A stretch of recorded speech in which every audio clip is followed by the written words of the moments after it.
Rebonjour les dames. Je vous fais cette note pour une sensibilisation parce que j'ai été, pour ne pas dire victime, mais témoin d'une scène qui dépasse mon entendement. Je suis vraiment choquée. Il y a ma maman qui est hospitalisée depuis hier à Union médicale. Donc, ce matin, après une nuit un peu agitée, je décide de rentrer à la maison, me changer et tout ça là. Je demande le taxi, 500 machin, rond-point de Nzayon et tout. Il y a un jeune gars qui a proposé 500 rond-point de Nzayon. Moi aussi, vu que c'était dans la même zone, j'ai proposé la même chose. Mais le taximan était déjà engagé. Du coup, pour que je monte, il a fallu faire une manip un peu bizarre. On voit un jeune homme qui vient intercepter le taxi. Monsieur, garez, garez, garez, garez. Monsieur, je vous demande de garer. Vous ne voyez pas que c'est la brigade de recherche? Ah, je prends peur. Le taximan dit, mais je vais garer comment? Je suis déjà en train de démarrer et la voiture est pleine. Non, non, non, c'est la brigade de recherche. Brigade de recherche. Le taximan démarre quand même. Ah bon, tu démarres?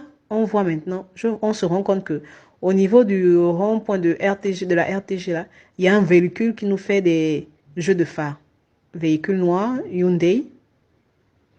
Pim, pim, pim, pim, vous êtes têtu, vous ne comprenez pas qu'on vous demande de garer, c'est la brigade de recherche. Le taximan continue d'avancer, mais après, vers la descente, là, avant le rond-point de la démocratie, il nous bloque. Le taximan prend peur quand même, il gare. Après, il dit, mais vous me demandez de garer, regardez même la position. C'est interdit de garer là.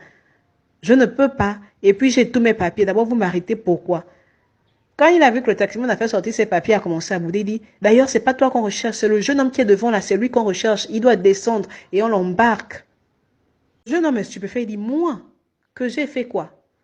C'est comme ça que le gars prend son courage à deux, mais il descend du véhicule. C'était pas lui qui était au volant, ils étaient à deux. Il descend du véhicule.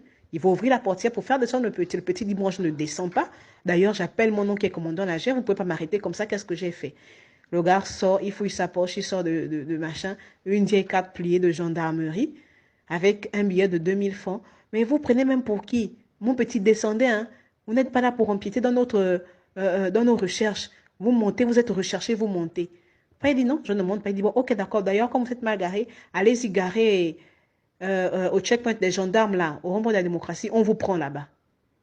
Pris de panique, le taximan conduit quand même. Après, on pose le petit, tu as fait quoi? Il dit je n'ai rien fait. On gare quand même au rond-point de la démocratie. Quand les gars ont constaté qu'on a garé genre bien du côté de la gendarmerie, ils ont fait monter les vitres du véhicule, ils ont enlevé les feux de détresse, ils ont tourné le rond-point, ils sont partis. Non mais sincèrement. Et après, c'est comme ça que le monsieur, un des gendarmes nous fait comprendre que c'est une pratique maintenant, c'est effectivement, on a eu déjà ce genre de plainte qu'il y a un véhicule qui se fait passer pour des agents de la brigade de recherche et tout. Quand ils vous embarquent là, ils vous emmènent pour des crimes rituels. Il y a un qui a échappé au niveau de la sablière, il a pu avoir la vie sauve parce qu'il a été vraiment, vraiment malin, quoi.